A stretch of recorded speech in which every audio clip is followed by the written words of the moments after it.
Let's remove the emotional overlay and examine the structure. Jesus approaches John before beginning his public teaching. This does not prove that John was Jesus' master. It shows sequence: preparation before expression, initiation before transmission, alignment before public function. John is the threshold, outside the system, in the wilderness, calling people to clean the inner field before claiming spiritual identity. The river is symbolic technology. It separates the old operating system from the new one. Enter the water. Release the false self. Return with a clearer signal. Jesus submits to the process, not because he is inferior, but because higher intelligence does not skip order. Even an awakened being honors alignment. Now observe the serpent. In Genesis, the serpent is associated with knowledge, opened eyes, and the awareness of duality. Good and evil. Before knowledge, innocence is unconscious.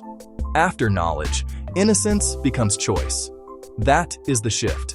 The serpent introduces perception. But perception without integration creates division. A being can become intelligent and still remain immature. A being can know more and become less loving. A being can see the game and become manipulative. That is why Jesus gives the complete formula. Be wise as serpents, and harmless as doves. The serpent is analysis. It detects pattern. It reads movement. It notices deception. It understands timing. It does not move blindly. The dove is ethical restraint. It does not corrupt what it sees. It does not weaponize perception. It does not become violent because it understands danger. This is balanced consciousness. Intelligence without purity becomes control. Purity without intelligence becomes vulnerability. Together, they form disciplined awareness. This is not religion. This is functional wisdom. Jesus, who do people say I am? Disciples, John the Baptist, Elijah, Jeremiah, one of the prophets. Jesus, but who do you say I am? This is the examination. He is testing direct perception. Not memory, not rumor, not doctrine, not inherited opinion. Can you recognize the signal without needing the crowd to identify it first? That is the difference between belief and realization. Belief can be installed. Realization must activate. Many humans repeat truth without becoming true. They worship what they refuse to embody. They defend the teacher while ignoring the teaching. They protect the symbol while rejecting the transformation. Jesus did not demonstrate mastery as domination. He washed feet. That is important. The one with authority lowers himself into service, not weakness, precision. He shows that true mastery has no need to perform superiority. Ego wants position. Spirit expresses function.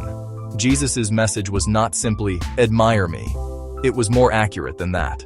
Observe me, learn the pattern, see the alignment, recognize the Father within, understand the kingdom within, do the works, walk the way.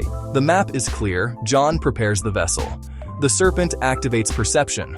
The dove stabilizes purity. Jesus integrates the system. Knowledge is not the enemy. Unintegrated knowledge is the danger. Innocence is not the goal if it remains blind. Innocence must become conscious. Wisdom is not complete if it becomes cold. Wisdom must remain clean. Therefore, be aware, but not corrupt. Be loving, but not naive. Be discerning, but not cruel. Be peaceful, but not defenseless. Be devoted, but not asleep. The highest form of honor is not worship without transformation. The highest form of honor is embodiment. Do not merely repeat the teaching. Become evidence of it.